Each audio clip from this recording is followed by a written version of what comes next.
I'm Ruben Diaz. Here's your ABC 24 News update.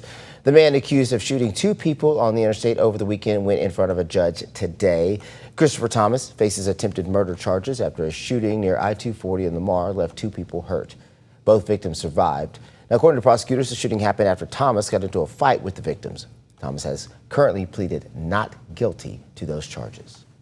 Disclose confidential information discussed with my client, but what I can say is that there is video evidence which tends to point to another vehicle that actually did this shooting, not Mr. Thomas.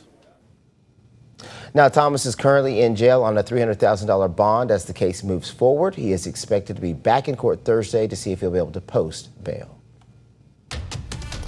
A tragic drowning in DeSoto County is renewing conversations about water safety as families head into the summer months. A 13-year-old boy died after being pulled from a neighborhood pond earlier this week. For safety experts, this incident serves as an important reminder about the dangers water can pose. ABC 24's Shekinah Davis has more on the steps that families can take to stay safe during the summer. The death of a 13-year-old DeSoto County boy is serving as a painful reminder of how quickly water emergencies can happen. As more families head to pools, lakes, and other bodies of water this summer, experts say a few simple precautions can help prevent tragedy.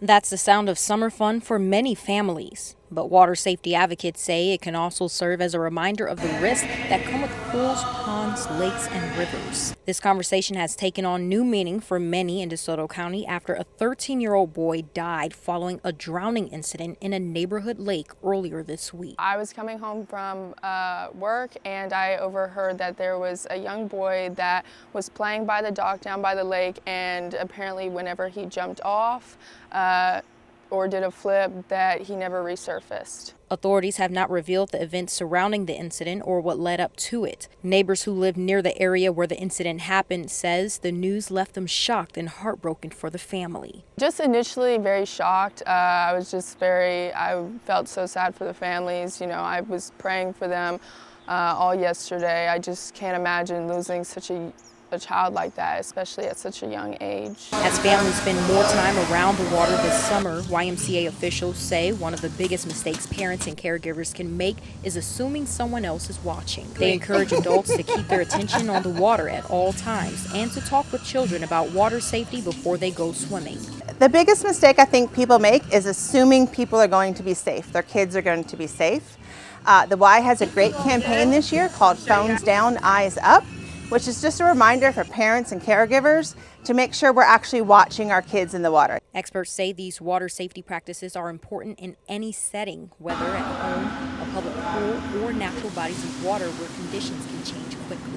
Floating on your back is also a really important skill. If you get tired, you can float for a little bit, catch your breath, and start again. We also want to make sure kids don't get afraid by having their face under the water, because sometimes that creates a sense of panic. And even if a child can swim, if they're panicked, they're going to forget all those skills. So again, life jackets, swim lessons, they save lives.